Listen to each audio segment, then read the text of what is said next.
estoy con el doctor Luis José Uzcategui, psiquiatra, antropólogo. Él acaba de regresar de un Congreso Mundial de Psiquiatría. Él ha invitado porque hay muchos temas que conversar con él, porque él nos puede orientar sobre algunas cosas, sobre todo que estoy viendo aquí un reportaje, dice La vida en tiempos de cola, que apareció en el periódico Quinto Día con la opinión de algunos médicos. ¿Cómo es eso de la vida en tiempos de cola? ¿Qué hay, qué sensaciones hay en la persona que pasa 4 horas, 5 horas, 6 horas en una cola y al final no consigue la comida? ¿Cómo es su reacción psicológica? Sin duda. Bueno, mira, Carlos, ahorita el venezolano tiene dos activaciones muy peligrosas, que es, se le está activando el cerebro de las emociones diarias y el cerebro de las emociones especiales. Te explico. Cerebro de las emociones diarias es que, bueno, vive en una situación de ansiedad, de miedo, de angustia, de pánico, con todas las consecuencias que esto genera. Vive en una situación de tristeza, depresión, inclusive ideación suicida, riesgos de bajar la calidad de vida mucho, y vive también en una situación donde la ira pues está presente, ¿no? Donde la agresión, todos los días a los venezolanos están agrediéndose. ¿Consecuencia de qué?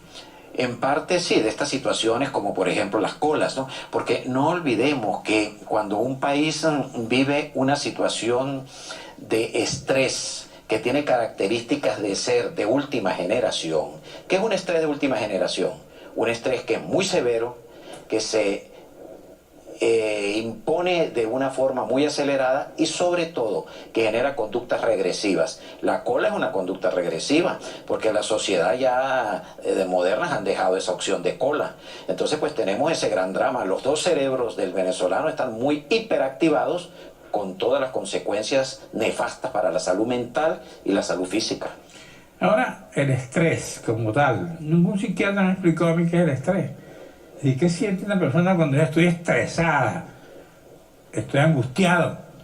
Estrés. Estoy fatigado. Estrés es una Siento? sumatoria de manifestaciones psíquicas y orgánicas. Te cuento. Estrés es el individuo que anda acelerado, que se le olvidan las cosas, que comete errores en el trabajo, que siente mucha ansiedad y mucha angustia, que a veces tiene que abusar del alcohol para neutralizar eso, que llega a su casa irritable, insulta a los demás, que en el tráfico por cualquier tontería se baja a agarrarse a golpes. En otras palabras, su calidad de vida está en el suelo.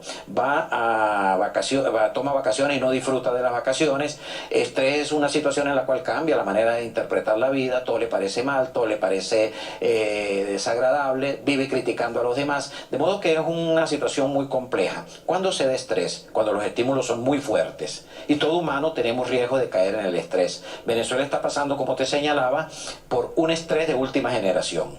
También se da estrés dependiendo de las condiciones del individuo. Cosas que no deberían ser estresantes, entonces el individuo las magnifica, las agranda, las agiganta y vive en un mundo de estrés. Todos los políticos que se insultan unos a otros están estresados. Lo que pasa es que, por ejemplo, el caso de que insultan a los presidentes, a los expresidentes, están estresados. No, lo que pasa es que eso ya es una estrategia y es una característica de la actividad política. Agredirse, mentir, insultar, faltar el respeto, porque tú te pones a ver, todos esos son elementos de que no colaboran para, y fíjate tú qué interesante, que deberían ser los primeros que deberían tener patrones sociales a copiar.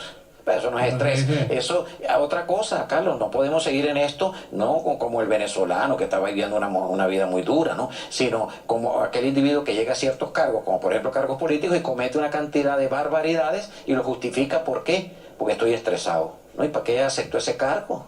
¿Para qué tomó esa presidencia?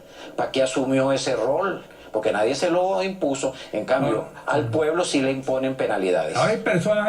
Hay personas que tienen un comportamiento siempre muy activo, muy agitado, o digamos estresante ya algunos, y otros que le resbala. Yo conozco un cuñado mío que duerme hasta la medianoche, hasta la mediodía, ahí es donde entra le resbala cualquier cosa, no se preocupa nada. Bueno, ha cumplido 80 y pico de años y el tipo Ahí está, nada lo preocupa. Factores personales psicológicos, que individuos que nacen con disposición o predisposición a manejar. Y eso es bueno para la vida, ¿no? Sin duda, ayuda mucho. Pero lo interesante de esto, Carlos, es que como la mayoría no son los que tienen esas características, sino la mayoría tenemos el riesgo de irritarnos, de cometer torpezas, de cometer equivocaciones.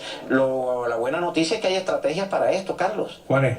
Me gustaría mostrarte qué sucede en un cerebro cuando anda bajo estrés y bajo emociones primarias. Dale, pues. Veámoslos en el video, ¿no? Dígalo. Ese es un cerebro, Carlos, que tú ves que está activado, pero fíjate que tiene ciertas características, ¿no? Y es que muchas áreas del cerebro se están activando, pero ahora vamos a comparar este cerebro con un cerebro en el cual ha utilizado técnicas para disminuir el estrés. Fíjate qué interesante. El próximo cerebro es un cerebro que se activa de una manera más integral. Y sobre todo, ¿qué es lo interesante del próximo cerebro? Activa las áreas de la inteligencia. Entonces, una de las técnicas muy importantes para manejar el estrés es identificar la respuesta personal. Porque uno de los riesgos que los humanos tenemos es que siempre buscamos explicación en el mundo de afuera, en el mundo exterior. Y resulta que qué interesante es empezar a observar cómo es mi respuesta, cómo yo reacciono, cómo yo genero mis relaciones sociales, cómo me comunico. Fíjate esta imagen tan interesante, Carlos. Mira, esa activación en rojo, ese es un cerebro entrenado. Entrenado. Claro, con técnicas como es identificar mi respuesta. Entonces, es un cerebro que se da el lujo el individuo que lo tiene, gracias al entrenamiento, de utilizar las áreas del sapiens. ¿Cómo se entrena un cerebro? A través de técnicas, dos te voy a contar rápidamente. Identificar tus respuestas emocionales. Segundo, si tú identificas esas respuestas emocionales, estás activando los sistemas inteligentes. Pero ¿cómo identificas tu respuesta emocional? Bueno, imaginémonos que a mí me molesta algo y doy un manotazo acá. Si yo empiezo a darme cuenta que mi respuesta fue torpe e inadecuada y no le doy una justificación externa, tú me llamas calvo. Me dijiste cuando empezamos el programa que me estaba cayendo el pelo. Yo le doy un golpe acá. No, se está cayendo, se cayó. yo le doy un golpe acá. Eso es una torpeza de mi parte, de no saber manejar un estímulo. Pero qué fácil sería yo decir, no es que Carlos me faltó el respeto. No, tú no me lo has faltado.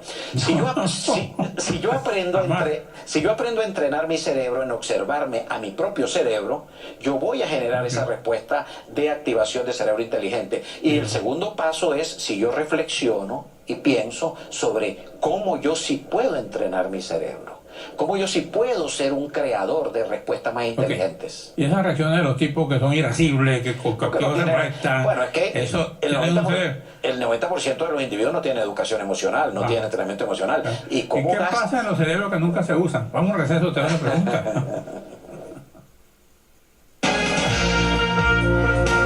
¿Qué tal, negra? Pero qué diferente